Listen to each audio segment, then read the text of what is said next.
Hello student, हम लोगों ने ग्रेविटेशंस को ये समझा है कि अगर टू बॉडी जिनके पास मास है उनके बीच में क्या होता है, फोर्स ऑफ अट्रैक्शंस होता है, राइट। ये इसको क्या बोलते हैं, ग्रेविटेशंस बोलते हैं।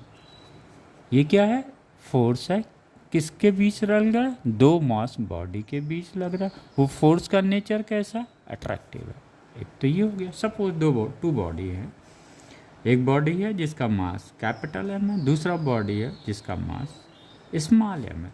इनके सेंटर से ये डिस्टेंस ली जाती है हमेशा, जो आर होता है ना, दोनों बॉडी के सेंटर से होता है।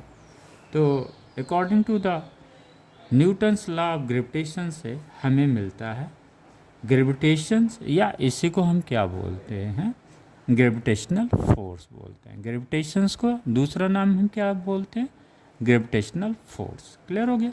इसका जो डायरेक्शंस होगा हमेशा अलोंग द लाइन होगा, right. Along the line he directions होगा। ये न्यूमेरिकल में बच्चों काम आता है। सपोज ये है, अब आपको 1 2 3 3 मास बॉडी दे दिया गया, राइट। ये तो इसका डायरेक्शंस क्या होगा, 1 m1 m2 एंड m3।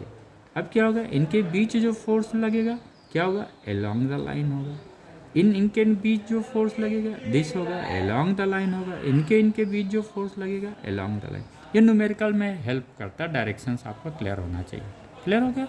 तो ग्रेविटेशनल फोर्स का क्लियर हो गया। डायरेक्शंस हमेशा कितना अलोंग द लाइन होता है। According to the Newton's law of gravitations क्या होता है, F equal to G capital M small M upon R square, right.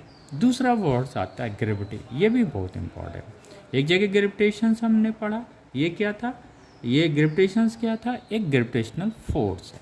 Gravity क्या है, ये भी क्या है, फोर्स ऑफ ग्रेविटी भी इसको बोलते हैं और ग्रेविटी भी बोलते हैं, राइट। ये क्या करता है, ये जो अर्थ होता है उसमें अर्थ का होना कंपलसरी है। अर्थ क्या करता है, किसी भी बॉडी को अपनी तरफ खींचता है और उसका डायरेक्शंस किधर होता है, अर्थ के सेंटर पे होता है। सपोज अर्थ है, अर्थ का मास कहाँ पे होता है, टोटल हम मानते हैं अर्थ का मास जो है टोटल उसके सेंटर पे कंसंट्रेट होता है। तो ये सपोज एम है, ये क्या करेगा, अर्थ कोई भी बॉडी है इसको क्या करेगा, F equal to M G force से अपनी तरफ पुल करेगा, राइट। तो ग्रेविटी क्या है, एक पुल है।